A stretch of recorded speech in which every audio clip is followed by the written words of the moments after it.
Estamos entrando no capítulo 2, né? No Santuário da Bênção. Centro Espírita Altivo Panfiro. Uma casa de amor. Boa tarde aos nossos ouvintes. Que Jesus abençoe a nossa tarde de estudos. Leremos o Evangelho, faremos a prece e em seguida daremos continuidade ao estudo da obra Obreiros da Vida Eterna, pela psicografia de Francisco Cândido Xavier, o nosso Chico, e o espírito André Luiz. Se me amais, é o capítulo 6, item 3. Observai os meus mandamentos. E eu rogarei a meu Pai, e ele vos enviará um outro Consolador, para que fique eternamente convosco, o Espírito de verdade, que o mundo não pode receber, porque não o vê e porque não o conhece. Vós, porém, o conhecereis, porque ele ficará convosco e estará em vós. Mas o Consolador, que é o Santo Espírito que meu Pai enviará em meu nome, vos ensinará todas as coisas e vos fará recordar tudo o que vos tenho dito.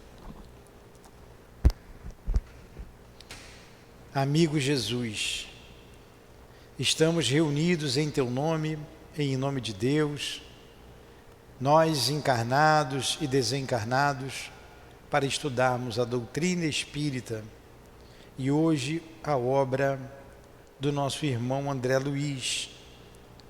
Permita que esse espírito, irmão nosso, nos instrua, nos intua, nos ajude no entendimento e na compreensão do texto que será estudado. Pedimos que ele possa vir até nós, bem como o altivo diretor da nossa casa, com a coluna de espíritos que nos dirige. Em nome desses espíritos amigos, em nome do altivo, da direção espiritual do SEAP, em nome do amor, do nosso amor, das nossas irmãs queridas, em nome de Kardec, de Leon Denis, em teu nome Jesus, mas acima de tudo, em nome de Deus, é que começamos os estudos desta tarde. Que assim seja. Muito bem. Após a leitura do Evangelho, nós daremos continuidade. Estamos no capítulo 2 do livro Obreiros da Vida Eterna. Tem como título o capítulo 2, No Santuário da Bênção. Na véspera da partida, o assistente Jerônimo conduziu-nos ao Santuário da Bênção, situado na zona dedicada aos serviços de auxílio, onde, segundo nos esclareceu, receberíamos a palavra de mentores iluminados, habitantes de regiões mais puras e mais felizes que a nossa. O orientador não desejava partir sem uma oração no santuário, o que fazia habitualmente antes de entregar-se aos trabalhos de assistência sob sua direta responsabilidade. À tardinha, pois, em virtude do programa delineado, encontrávamos-nos todos em vastíssimo salão, singularmente disposto, onde grandes aparelhos elétricos se destacavam ao fundo, atraindo-nos a atenção. A reduzida assembleia era seleta e distinta. A administração da casa não recebia mais de 20 expedicionários de cada vez. Em razão do preceito, apenas 3 grupos de socorro, prestes a partirem a caminho das regiões inferiores, aproveitavam a oportunidade.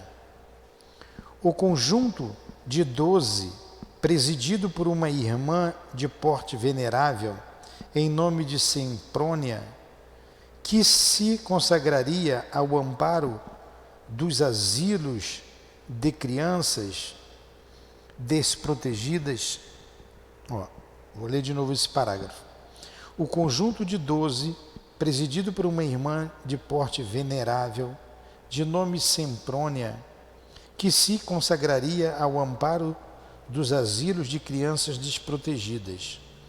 O grupo chefiado por Nicanor, um assistente muito culto e digno, que se dedicaria por algum tempo à colaboração nas tarefas de assistência aos loucos de antigo hospício. E nós outros, olha, só tarefa difícil, hein? Amparo a antigos loucos de loucos de um antigo hospício, amparo a crianças abandonadas e desprotegidas em asilos. Os companheiros encarregados de auxiliar alguns amigos em processo de desencarnação, perfazíamos o total de 20 entidades. E então, só para a gente lembrar, nessa reunião, onde o nosso amigo fez uma explanação, um espírito elevado, o André Luiz disse que vários grupos de socorristas ali se apresentavam, vários deles. Dentre esses, ele citou agora alguns.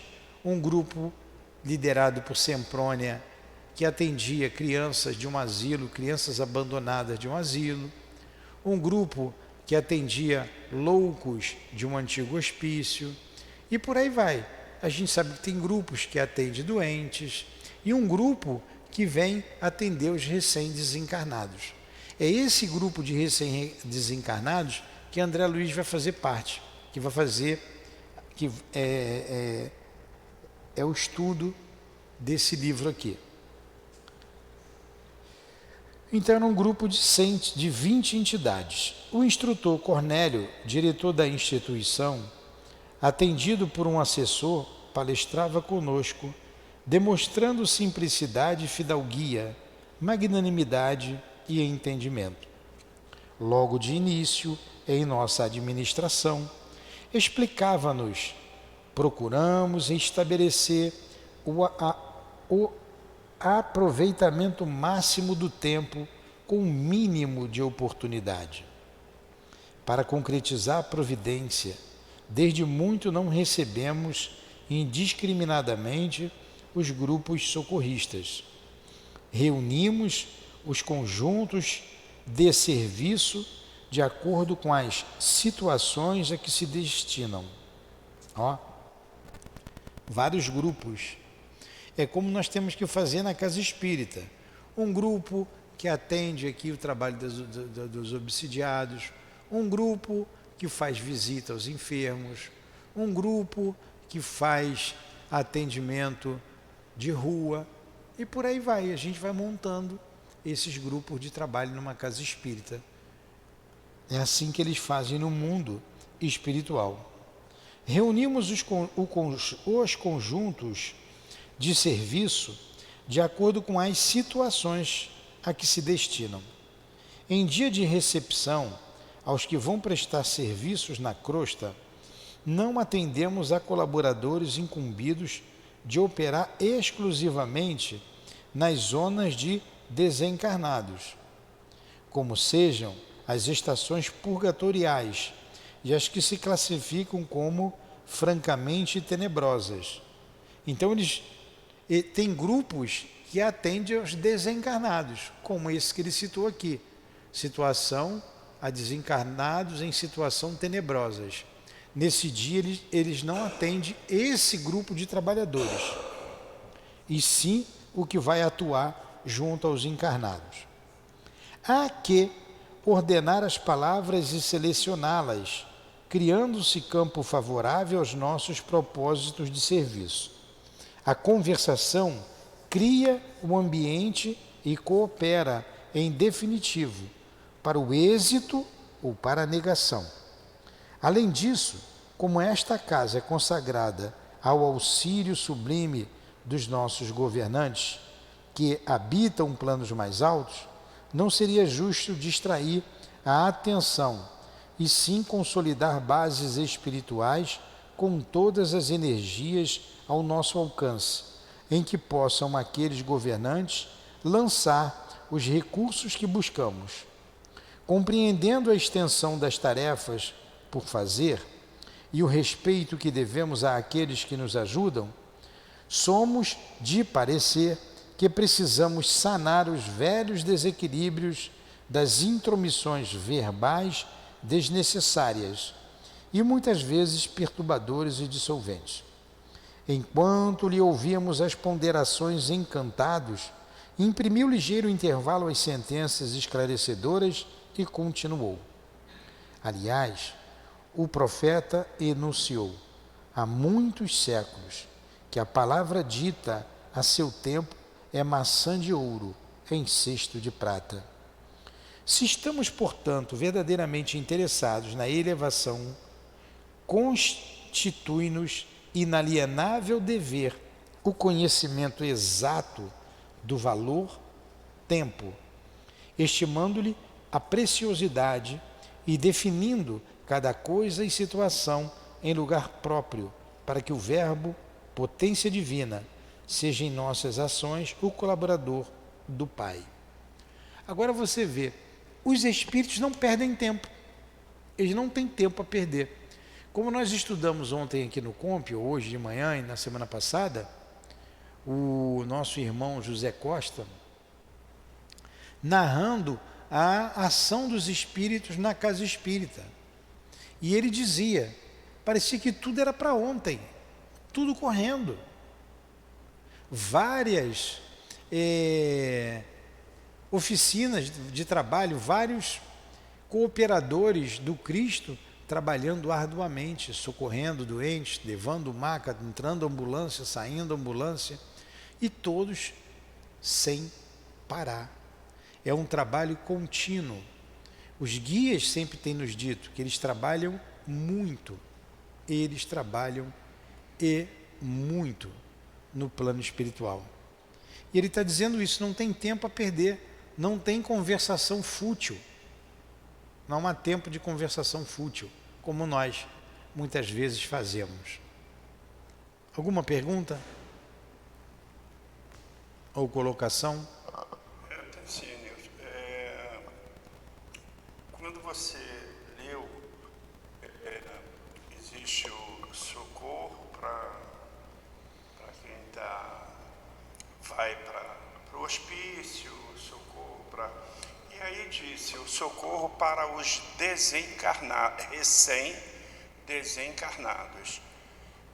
Esse recém-desencarnados se dá em que momento? Quer dizer, seria no momento da desencarnação. É o momento do desencarne. Nós vamos aqui estudar o desencarne de Dimas, o desencarne de Adelaide Câmara e outros desencarnes. Porque ontem, por incrível que pareça, como passado 32 anos, mas como é tão atual. Eu assisti ontem, passou num canal, aquele filme Ghost. E como mostra o que nós estamos estudando, a perfeição como eles fizeram o filme. E aí você consegue entender, através do estudo, você consegue entender quando você aqui inúmeras vezes diz que o espírito, para tomar o corpo de uma pessoa, tem que ter permissão. Sim. Né? E aí eu liguei ontem, quando eu vi, eu lembrei exatamente da tua frase, porque em dado momento, aquele rapaz que morreu, ele necessitava, porque ele ainda não sabia tocar, ele não tinha como tocar. E aí o outro que diz, é tudo pelo pensamento. E aí ele precisa tomar o corpo daquela atriz, daquela negra, para poder passar para outra. E aí ela se permite, ela senta e diz, pode vir. Quer dizer, ficou muito Aquele filme é presente bem no que a feitinho. gente está estudando aqui. É isso mesmo. E mostra, inclusive, quando o outro morre, que aí vem os espíritos, né, da esfera inferior, aquela imagem negra, né, que o arrasta e leva. Então, É isso aí, é isso mesmo. muito interessante. Então vamos lá. Enquanto ouvíamos as ponderações encantados, imprimiu ligeiro intervalo às sentenças esclarecedoras e continuou. Aí nós lemos aqui, né? Sorrimos satisfeitos.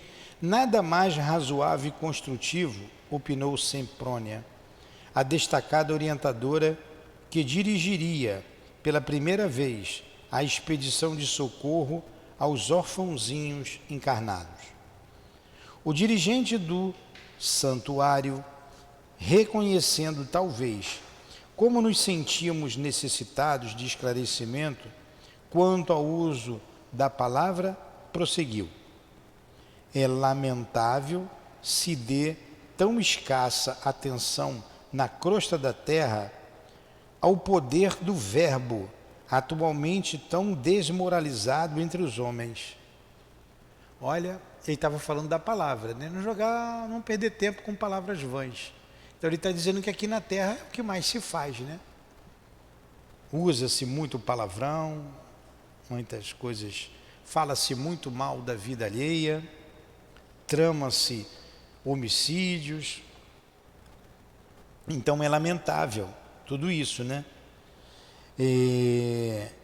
Como ele diz, dos homens na crosta, o poder do verbo atualmente tão desmoralizado entre os homens. Se mente tanto na política, então chega a dar nojo ouvindo algumas pessoas falando. Dá nojo ouvir. Nas mais respeitáveis instituições do mundo carnal, segundo informes fidedignos das autoridades que nos regem, a metade do tempo é despendida inutilmente, através de conversações ociosas e inoportunas. Isso referindo-nos somente às mais respeitáveis. A metade do tempo entre as pessoas mais respeitadas são conversações ociosas e inoportunas. Não se precatam nossos irmãos em humanidade de que o verbo está criando imagens vivas que se desenvolvem no terreno mental, a que são projetadas, produzindo consequências boas ou más, seguindo a sua origem. Essas formas naturalmente vivem e proliferam, e considerando-se a inferioridade dos desejos e aspirações das criaturas humanas, semelhantes criações temporárias não se destinam senão a serviços destruidores, através de atritos formidáveis e bem que invisíveis. Notava-se claramente o interesse que suas definições despertavam nos ouvintes. Em seguida, uma pausa mais longa tornou cuidadoso. Toda conversação prepara acontecimentos de conformidade com a sua natureza.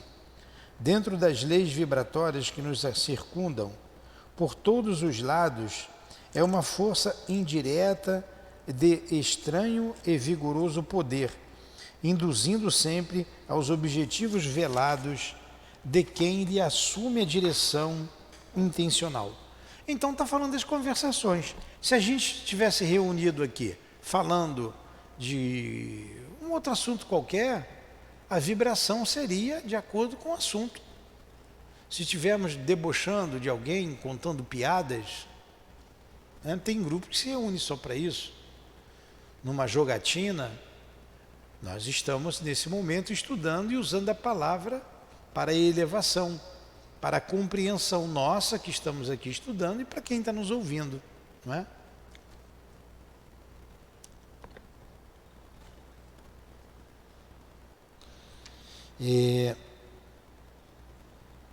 Encarregados de assumir a chefia desta casa, trouxemos instruções de nossos maiores para suprimir todos os comentários tendentes à criação de elementos adversos aos júbilos da bênção divina.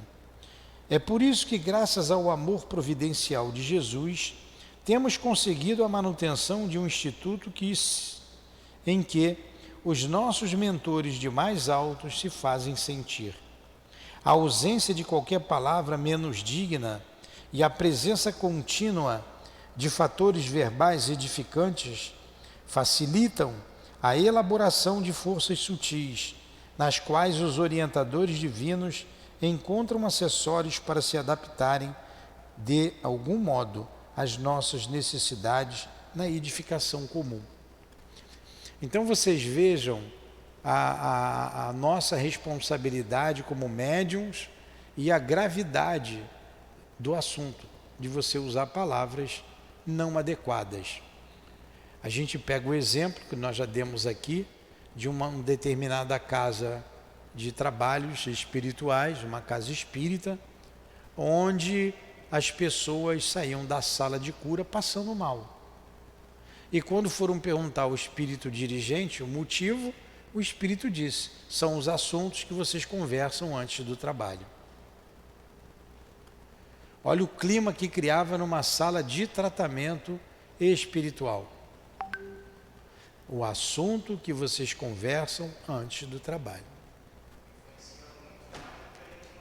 Agora você vê a vergonha que foi para esses trabalhadores ouvir isso de uma entidade espiritual e o mal que eles fizeram àqueles que passaram por lá e a eles próprios.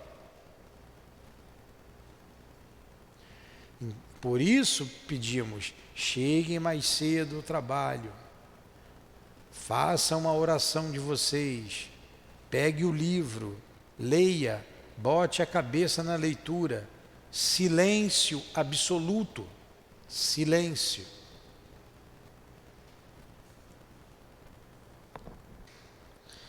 Fez um gesto do narrador que se recorda, minudência importante, e informou: encetando o nosso trabalho modesto, experimentamos reações apreciáveis.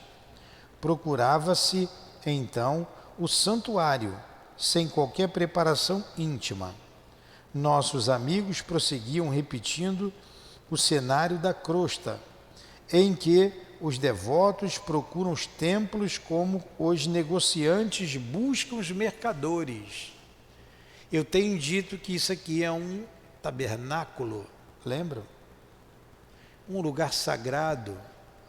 E ele está dizendo que espíritos procuravam o santuário, o lugar de reunião, de estudo, de oração deles, como faziam quando estavam na crosta. De qualquer maneira. Nós, os médios, não podemos chegar aqui de qualquer maneira.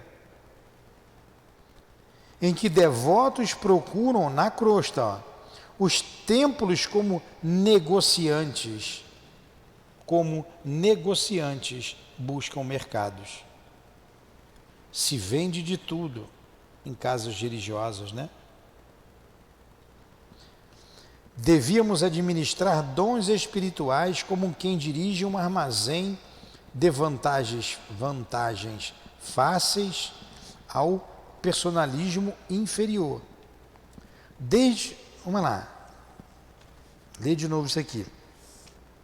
Devíamos administrar dons espirituais, como quem dirige um armazém de vantagens fáceis ao personalismo inferior. Esse é o comportamento dos religiosos. Desde o primeiro dia, porém, amparados na delegação de competência que nos foi concedida, golpeamos fundo o velho hábito. Durante alguns dias, gastamos tempo ensinando a reverência devida ao Senhor, a necessidade da limpeza interna do pensamento e a abolição do feio costume de tentar o suborno da divindade com falaciosas promessas. E quando sentimos conscienciosamente que as lições estavam findas, iniciamos a aplicação de medidas retificadoras. Registros vibratórios foram instalados, assinalando a natureza das palavras em movimento. Desde aí foi muito fácil identificar os infratores e barrar-lhes a entrada na câmara de iluminação, onde realizamos nossas preces. Olha o que ele está dizendo. Os desencarnados chegaram no mundo espiritual com os velhos hábitos de mercadores, como se estivesse numa feira de negociação, sem respeito, conversando qualquer assunto. Então, eles antes, o que eles fizeram? Fizeram um trabalho de conscientização no comportamento que cada um deveria ter naquele ambiente. E após isso, instalaram aparelhos que identificavam a vibração de cada um, o que cada um falava. Aqui não dá para a gente fazer isso. E passou a selecionar as pessoas que entravam ali. Ou selecionar ou chamar a atenção, né? Olha, infelizmente não. A gente precisa ser seletivo em algumas situações. Tem que ser seletivo. Todos somos iguais, mas nem todos têm condições de estar no mesmo trabalho, no mesmo lugar. São vibrações diferentes. Eu não posso pegar qualquer pessoa e colocar numa sala de cura. Ela tem que ter um preparo, ela tem que ter um estudo, ela precisa aprender a controlar o pensamento. Eu não posso botar lá qualquer um para trabalhar. Agora, a gente fala, né? Eu não tenho esse medidor aqui para medir para quem está pensando bobagem. A responsabilidade é de cada um. Fala. Fala no microfone. A que ambiente que está se referindo? Ao santuário. Ok. Um santuário, uma sala de oração. Isso é um santuário. Aqui é um santuário. Uma sala de oração, uma sala de estudos. Isso aqui é um santuário.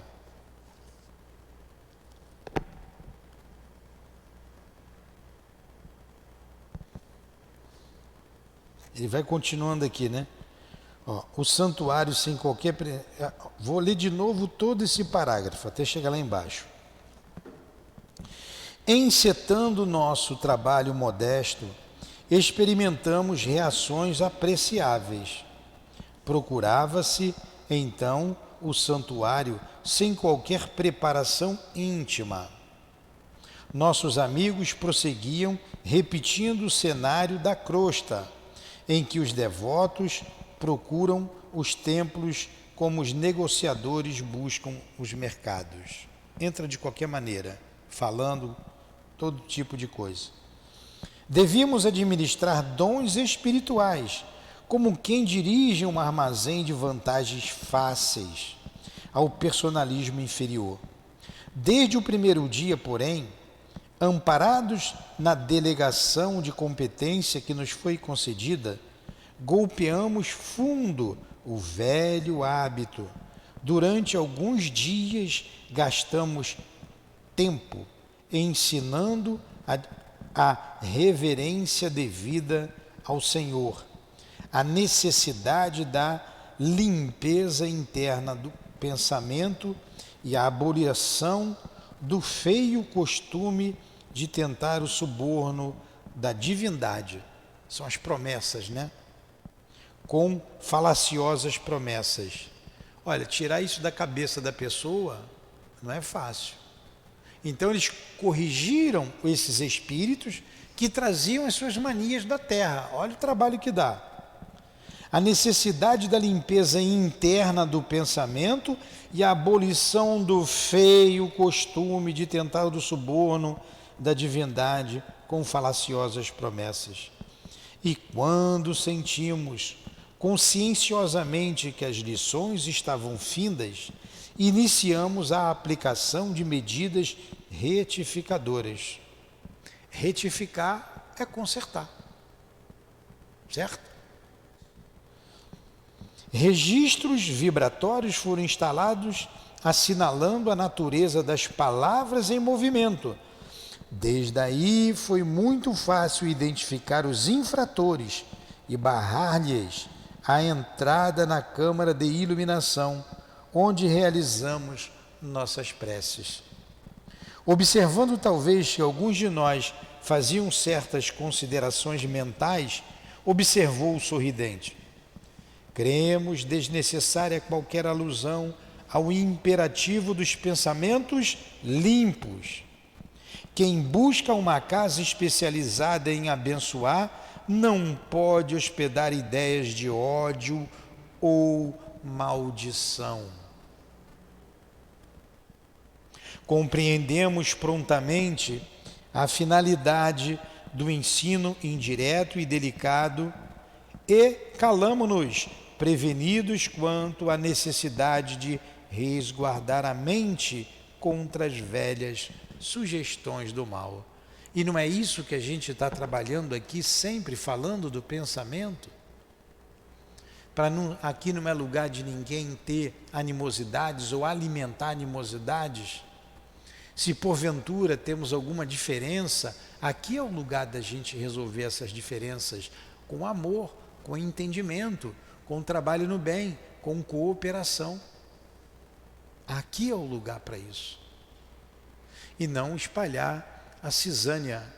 É duro a gente dirigir uma casa espírita ou qualquer casa religiosa, porque você tem que combater no encarnado também esses maus costumes. É duro, nem sempre você agrada. A peneira, você vai peneirando, as pedras grandes vão caindo. Ou menor, as pedras pequenas vão caindo, vão ficando as que precisam estar.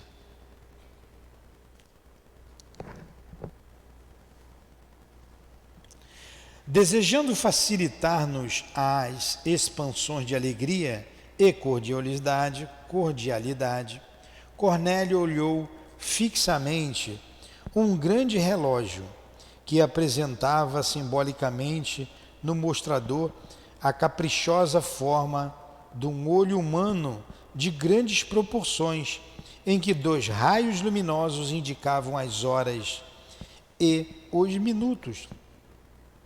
E falou em tom fraternal: teremos hoje, conforme notificado recebida há vários dias, a visita de um mensageiro de alta expressão hierárquica. Contudo, antes desse acontecimento excepcional, dispomos ainda de algum tempo. Considerando o preito de amor que devemos aos que nos orientam do plano superior, não convém emitir a nossa invocação de bênçãos, nem antes, nem depois do horário estabelecido. Estejam, pois, à vontade os cooperadores. Olha só, tinha a hora para começar. E fixando o olhar nos 3 encarregados de serviço, acrescentou após reticências: enquanto me entendo particularmente com os chefes das missões, temos quase 1 hora para trocar as ideias construtivas.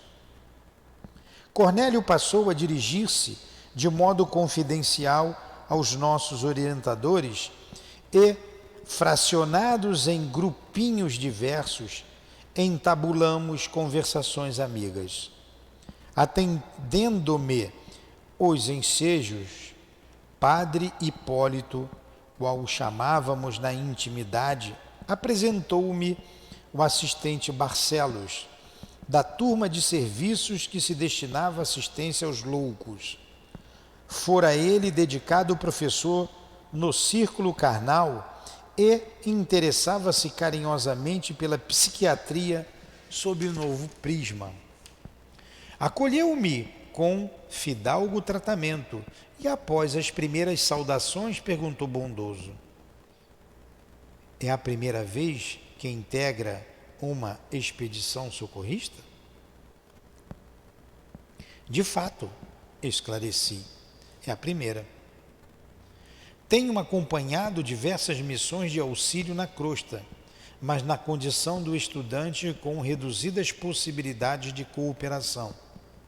Agora, porém, o assistente Jerônimo aceitou-me o concurso e sigo alegremente. Então você vê que até então o André Luiz seguia como aprendiz. Ele narra lá a história de Nosso Lar, depois antes dos mensageiros, como é que é o nome?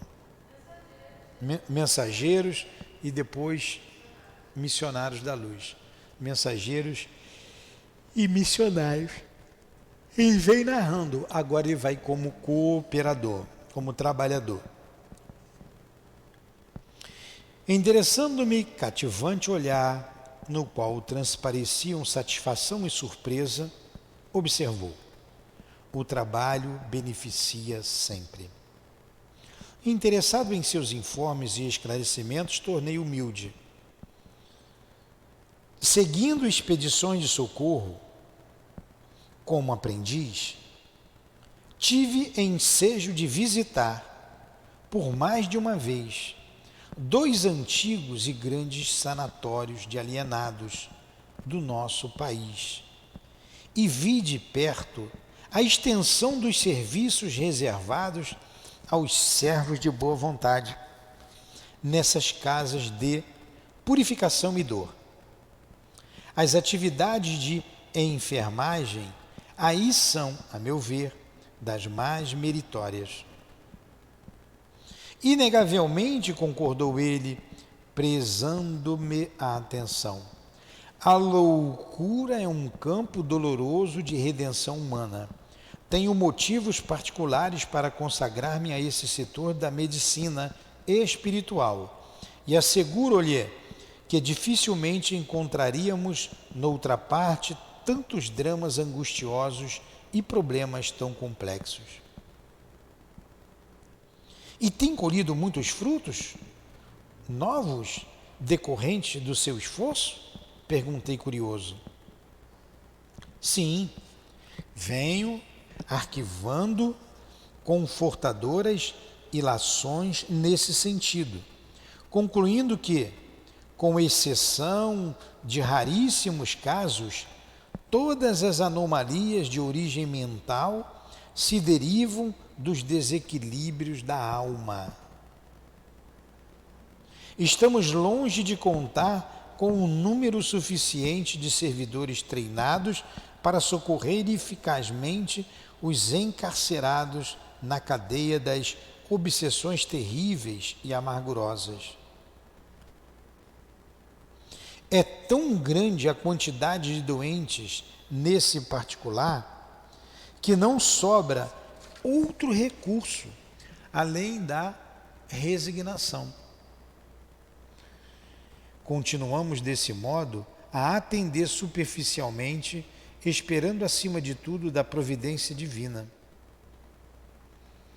Nos casos de perseguição sistemática das entidades vingativas e cruéis do plano inacessível às percepções do homem vulgar, temos invariavelmente uma tragédia iniciada no presente com a imprevidência dos interessados ou que vem do pretérito próximo ou remoto, através de pesados compromissos. Se os psiquiatras modernos penetrassem o segredo de semelhantes fatos, iniciariam a aplicação de nova terapêutica à base dos sentimentos cristãos, antes de qualquer recurso à hormonioterapia e à eletricidade. Porque eles davam choque nos loucos, né? Lembra? Camisa de força, choque. E se entendessem os terapeutas desse lado espiritual, desse contexto espiritual, fariam outro tipo de tratamento. Né? Porque iriam ver ali espíritos, iria ver obsidiados, iria ver o louco de uma outra forma, de um outro prisma. Recordei os serviços de assistência a obsidiados que acompanhara atentamente e aduzi. Examinei alguns casos torturantes de obsessão e possessão que me impressionaram sobremaneira, pela quase completa ligação mental entre os verdugos e as vítimas. Barcelos esboçou um significativo gesto e acentuou: é a terrível história viva dos crimes cometidos em movimentação permanente.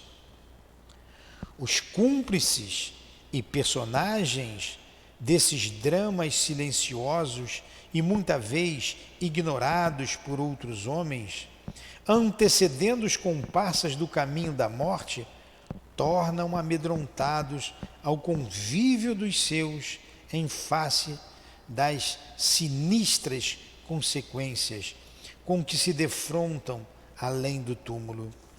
Agarram-se instintivamente à organização magnética dos companheiros encarnados, ainda na crosta, viciando-lhes os centros de força, relaxando-lhes os nervos e abreviando o processo de extinção do tônus vital, porque tem sede das mesmas companhias junto às quais se lançaram em pleno abismo. Exibem sempre quadros tristes e escuros, onde se destaca a piedade de muitas almas redimidas que tornam do alto em compassivo gesto de intercessão e socorro urgente. Imprimiu as considerações, ligeira pausa e prosseguiu. Então André Luiz se referiu à loucura através da obsessão, né? Situações tristes de obsessão. E ele continua: entretanto, observo na atualidade, especialmente, outro campo alusivo ao assunto. Aí torna lá o instrutor, né? Antes da minha volta ao plano espiritual, faminto de novas informações referentes ao psiquismo da personalidade humana, examinei atento a doutrina de Freud, impressionado com as variações psicológicas dos caracteres juvenis, sob minha observação direta, e apaixonado pela solução dos profundos enigmas que envolvem a criatura terrestre, encontrei na psicoanálise um mundo novo. Todavia, por mais que eu estudasse a prodigiosa coleção dos efeitos, jamais alcancei a tranquilidade completa na investigação das causas, no círculo dos fenômenos em exame. Discípulo espontâneo e distante do eminente professor de Feuerbach, que é o Freud, né? Somente aqui pude reconhecer os elos que lhe faltam ao sistema de positivação das origens de psicoses e desequilíbrios diversos. Os complexos de inferioridade, o recalque, a libido, as emersões do subconsciente não constituem fatores adquiridos no curto espaço de uma existência terrestre, e sim característicos da personalidade egressa das experiências passadas. A subconsciência é, de fato, o porão dilatado de nossas lembranças, o repositório das emoções e desejos, impulsos e tendências que não se projetaram na tela das realizações imediatas. No entanto, estende-se muito além da zona limitada do tempo em que se move um aparelho físico. Representa a estratificação de todas as lutas com as aquisições mentais e emotivas que lhes foram consequentes depois da utilização de vários corpos. Então ele está dizendo aqui, que ele, só depois de desencarnado, conseguiu entender, fazia as ligações de Freud, que foram incompletas, porque Freud, eu não sou psicólogo, não sou estudioso de Freud, não posso falar muito para não falar bobagem aqui. Mas o pouco que sabemos é que Freud, o grande pesquisador da psicanálise, né, o pai da psicanálise, ele foi até um ponto, ele não ultrapassou um limite. Ele foi até o início da existência. Ele não foi além. A alma para ele foi criada no momento do nascimento. Ele não foi além. Então faltou ligações. E o que ele está dizendo aqui, esse instrutor? Que tudo aquilo ali que ele analisa, a questão da libido, as questões dos preconceitos, esses distúrbios todos, aquilo não foi formado numa existência, naquela existência, e sim um arcabouço formado de outras experiências, de outras existências. Né? Quem foi o seguidor de Freud? Depois de Freud. Depois de Sigmund Freud. Como é o nome dele? Vocês têm que saber, pô. Vocês têm que saber. A gente que trabalha com espíritos, trabalha com pessoas que trazem mediunidade, que trazem confusão na cabeça, que traz estados de loucura, a gente tem que conhecer um pouquinho. Quem era o auxiliar dele?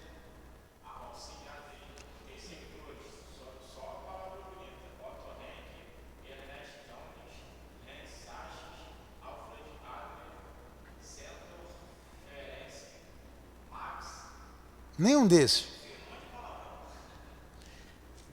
Vamos continuar aqui, vocês vão pesquisar. Já está tudo mastigadinho. Vamos lá. Faltam, pois, as teorias de Segismundo Freud e seus continuadores, a noção dos princípios reencarnacionistas e o conhecimento da verdadeira localização dos distúrbios nervosos, cujo início muito raramente se verificava no campo biológico vulgar.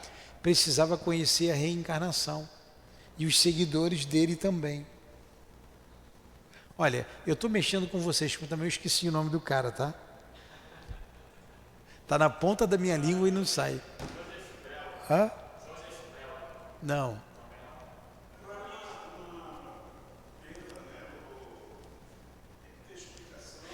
Vem na minha cabeça, Platão, aí não deixa o nome sair da minha cabeça.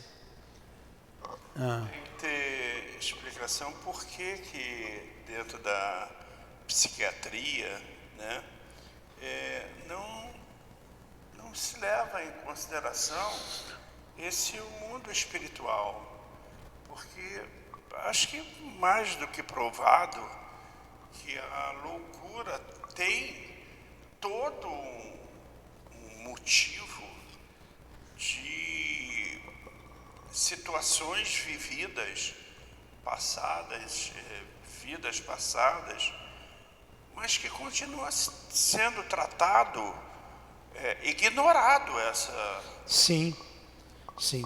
Eu não sei como um psicólogo, eu queria saber. Eu já perguntei, o psicólogo faz regressão, ele vai até o nascimento.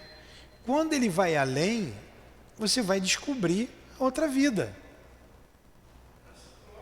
Ele vai até um ponto, os seguidores de Freud.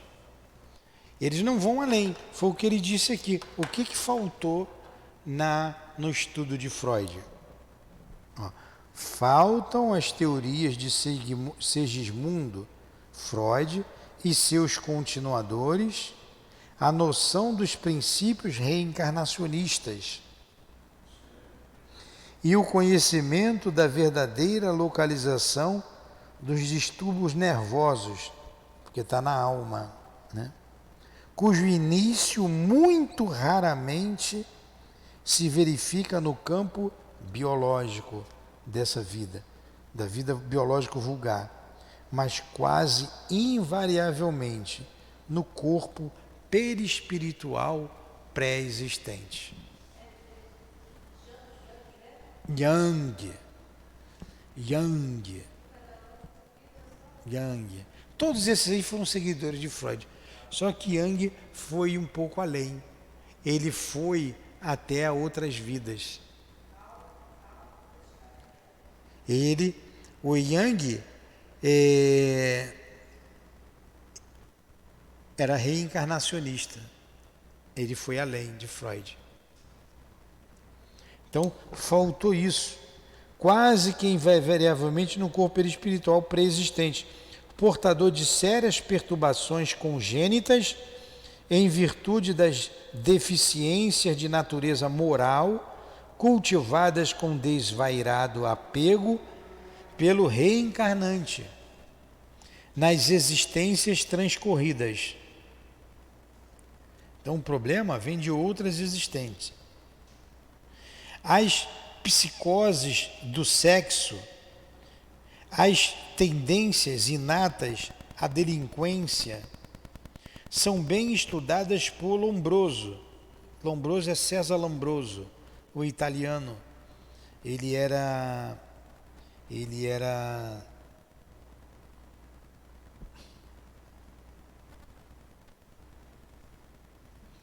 caramba. Lombroso, ele foi um pesquisador, tem um nome. Vê aí, César Lombroso, bota aí. É o cansaço da cabeça que está deixando a gente fugindo do nome aqui. Ele era um estudioso, criminologista. Ele era um criminologista. Então ele tinha umas teorias baseadas na formação do crânio. Ó, essa pessoa tem uma tendência a roubar ou a ser um assassino pela formação do crânio. Mas isso não é verdadeiro, não é a matéria que vai identificar, é o espírito. E ele foi também um pesquisador da mediunidade, tá? Tem muita obra de César Lombroso, muito interessante. Então ele está dizendo aqui, ó, estabelecer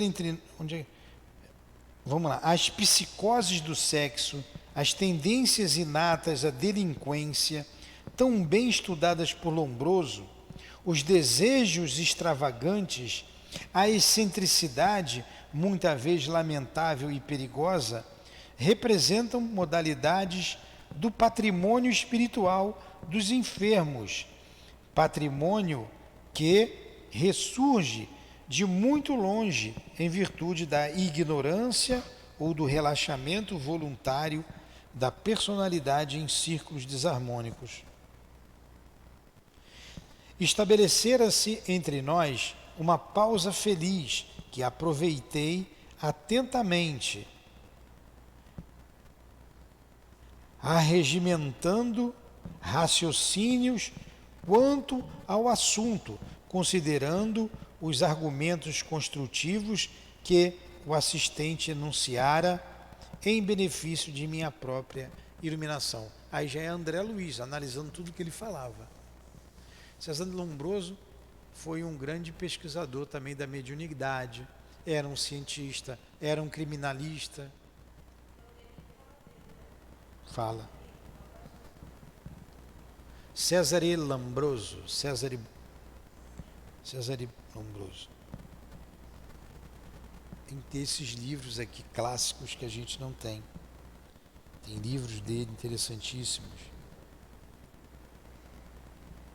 sobre mediunidade, sobre essas pesquisas todas. Recordei, aí André Luiz dizendo, meus escassos conhecimentos da doutrina freudiana, e André Luiz era médico, e voltei mentalmente ao consultório, onde muitas vezes fora procurado por amigos atacados de estranhas e desconhecidas enfermidades mentais, a se socorrerem de minhas pobres noções de medicina. Não obstante minha carência de especialização em tal sentido. Eram maníacos, histéricos, esquizofrênicos de variados matizes, em cujos cérebros ainda existia luz bastante para a peregrinação através dos livros científicos. Haviam devorado ensinamentos de Freud. Entretanto, se as teorias eram valiosas pelos elementos de análise, não ofereciam socorro algum substancial e efetivo ao doente. Descobriam a ferida sem trazer um bálsamo curativo. Indicavam o quisto doloroso, mas subtraíam o bisturi da intervenção benéfica. Olha só, sabia que ele estava doente, mas não sabia como curar a doença, porque aquilo era uma doença da alma. E o André Luiz, mesmo como médico, cientista, ele não sabia sobre a alma, sobre o perispírito. Identificava o tumor, mas não tinha um bisturi. O bisturi era o tratamento da alma. É o que ele está dizendo. As experiências de Barcelos, por isso mesmo, se aproveitadas por médicos cristãos na crosta planetária, poderiam completar o trabalho de benemerência que a tese freudiana trouxera aos círculos acadêmicos, antes, porém, que formulasse novas considerações íntimas, tornou ele. Então aí foi André Luiz pensando. Então ele falou aqui eu não sei se é Carlos Barcelos, não sei a que ele se refere aqui, que fala desses problemas mentais. Tenho minhas atribuições junto aos desequilibrados mentais. Todavia, meu esforço maior ultimamente desdobra-se na região inspiracional dos médicos humanitários, para que os candidatos involuntários à perturbação sejam auxiliados a tempo. Então ele vem trabalhando junto aos médicos, né? A nossa hora vai suando, vai chegando, e eu vou ter que parar aqui. Eu vou ler até...